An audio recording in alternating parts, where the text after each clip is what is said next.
What's up, everybody? We are continuing to crank out recommended weapon loadouts for you, and today we are talking about the STG once again, but it's a little bit different. We're not talking about it as a long-range weapon anymore. We are now talking about in a close and mid-range only, really more close than mid-range, and we are talking about what might be the best overall sniper support in all of Warzone right now. Of course, you're going to have SMGs that are going to be a little speedier on the movement, a little more aggressive. And we've had the MCW with the Jack Raven conversion kit that's been a really, really good sniper support for a long time now. But the STG, and that doesn't need an aftermarket part, by the way, might be the new king sniper support. Of course, as usual, we're going to look at the loadout in-game. I'm going to talk about the attachments I chose and why. And then for anyone else that cares, we, of course, are going to jump over to True Game Data to talk about things more by the numbers and show you why it truly is the best option. At least if you like to run an AR as a sniper support, it is the best option that you can choose in Warzone currently. So let's go look at the loadout. Okay, and so we are over here on the loadout now. First of all, no need for a muzzle because we are actually going to use the Stalker D9 suppressed barrel. Typically, we end up shying away for these barrels for like short barrels that give us movement or ADS speed or sprint to fire speed, and then add on some kind of muzzle, or we go for a longer barrel to help with the range since this is a sniper support build and not purely a just plain old secondary. But when you look at the suppressor barrel, not only does it do the muzzle's job for us and give us the suppressor, it also gives us bullet velocity and range like longer barrels do, gives us movement speed and aim down sight speed like shorter barrels do. Now, like shorter barrels, it does also hurt our recoil control, and like longer barrels, it does hurt our sprint to fire speed, but not by a whole lot. I mean, horizontal recoil is +4, vertical recoil is +3. That's not great, but it's not that bad. And sprint to fire is +4%, which isn't super awesome. But being that this is an AR, ADS speed is very important, so is movement speed, crouch speed, and being a sniper support and not purely a regular secondary, the damage ranges and bullet velocity are also important. So we have the Stalker D9 suppressed barrel, and then there's a couple different options that you can run as your under barrel. I like the DR6 hand stop because the DR6 hand stop gives us movement speed, crouch speed, tactical, sprint speed, and ADS speed like the next underbarrel I'll discuss does, but it gives us better ADS speed and better sprint to fire speed. So you come over to the XRK Edge and you can see that the movement speed, crouch move speed, and ADS movement speed are all better here, and if that's what you want to choose that. But because we're running an AR that's going to be competing with SMGs, I'm more concerned overall with ADS speed and sprint to fire, especially because as the Superior keeps getting nerfs, you see more statics, you might see more strikers, and so the movement isn't as big of a deal because the other SMGs are a lot slower than Superior. The other option, of course, too, is coming over to the paracord grip. Now, the paracord grip does not help with ADS speed, but it does help with movement speed, ADS movement speed, and sprint to fire speed. But it also helps with horizontal recoil, which our barrel does hurt. But I do like the added ADS speed as well as the greater movement speed and crouch movement speed bonuses on the DR6 hand stop. So I default to the DR6 hand stop, but the XRK Edge BW4 hand stop or the paracord grip are both also very good options.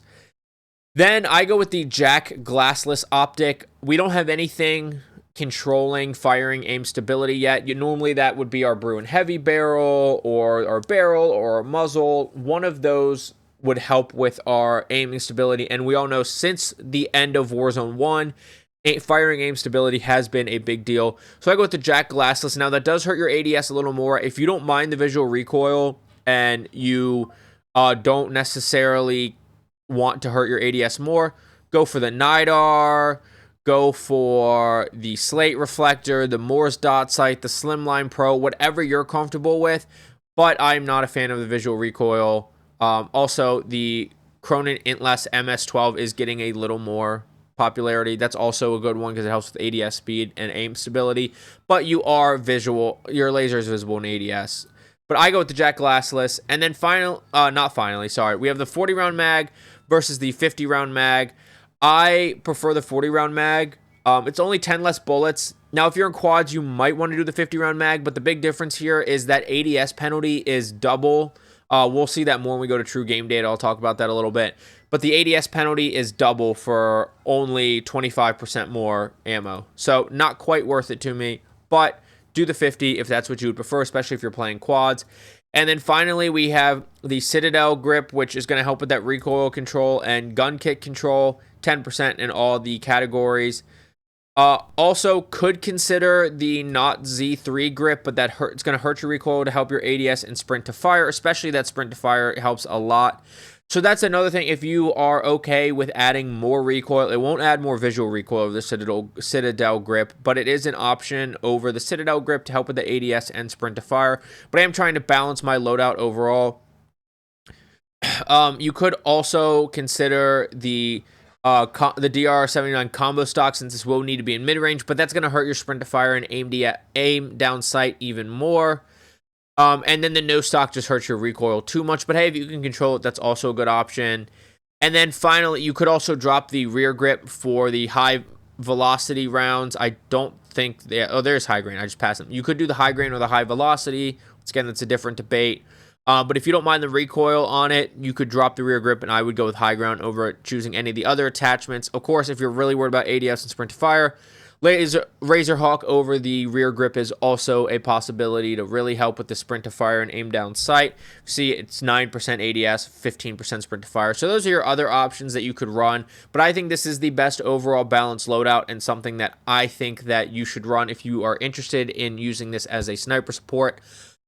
But that is going to be the loadout. If you were just here for the loadout, thank you so much for watching. I do appreciate it. Don't forget to hit that like, comment, subscribe, notification bell, socials, and Twitch link down below. For the rest of us that want to see it more by the numbers, we're going to go jump over to True Game Data now. All right, so we're now in True Game Data, where I have the STG built just as I was talking about it. Same build, except I need to switch this to the Jack Glassless for the ADS penalty. Otherwise, it doesn't really affect anything.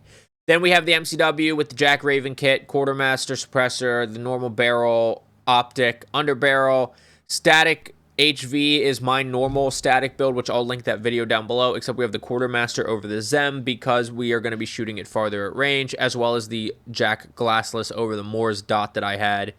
The other attachments are the same. And then finally, a Superi build, which is the Superi that I would run, except we have an optic on it instead of an under barrel. And we have a quartermaster instead of a Zem, once again, because we are going to be shooting at range. We want the recoil control more. But we're not here to talk about those SMGs. We are here to look down at the chart. And if you can see, we're just on chest right now, which is actually behind my head, so you can't see it. But we're just on chest damage right now. And for the STG, its damage range is blowing the other three options out of the water. It does not drop off until almost 43 meters. Because the MCW has to have the Jack Raven kit, it drops off at 23.5 meters and is virtually the exact same as the STG. In fact, I don't know why the STG doesn't even show up on that. But the STG and the MCW have practically the same time to kill. If you include ADS time, things get a lot closer in time to kill. But the STG is still not really any worse than the static. Still better than it's actually now a little better than the MCW and a little better than the Superi. And if you go sprint to fire time, this is where the STG does lose out. So this isn't an ultra aggressive sniper support, but it is a very good sniper support. And it's not surprising that sprint to fire SMGs are gonna win in the sprint to fire. If we look at combination, which once again we use True Game Data's default combination of percentage of shots hit, the numbers are there for you. The STG is actually losing out to the static because the static actually is really good right now. Arguably, probably the best SMG.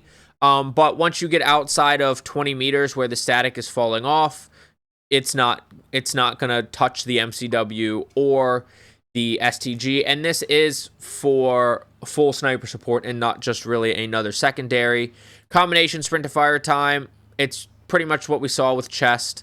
Where things rank, and same thing, when you include ADS time, except the static is even better now. Of course, we did say that we could change out like the Citadel grip for the not Z3 grip, which once again does hurt your recoil, but when you do that and you go sprint to fire, and you go combination, it's closer, not a whole lot closer, but it is closer. It looks a little closer in chest, and when you go ADS time, just at chest, the STG stands alone. You go combination, it kind of looks the same as it did before when you included everything. But so the STG isn't beating out the static in close fights very often, but as it starts to drop off, you do.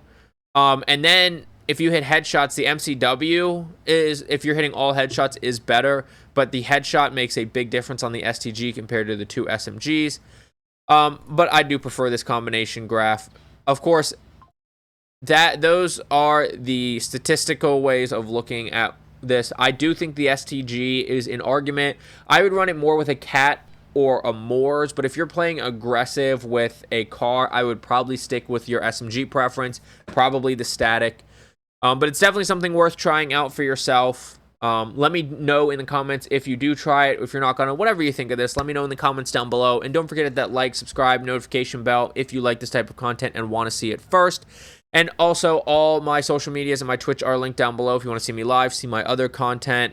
Any likes, comments, follows, subscribes always make my day. And I will link True Game Data down below if you want to check this out for yourself. But I will see you on Urzikstan, Vondel, Fortune's Keep, and Rebirth Island. Get frying. Have a good day. Bye.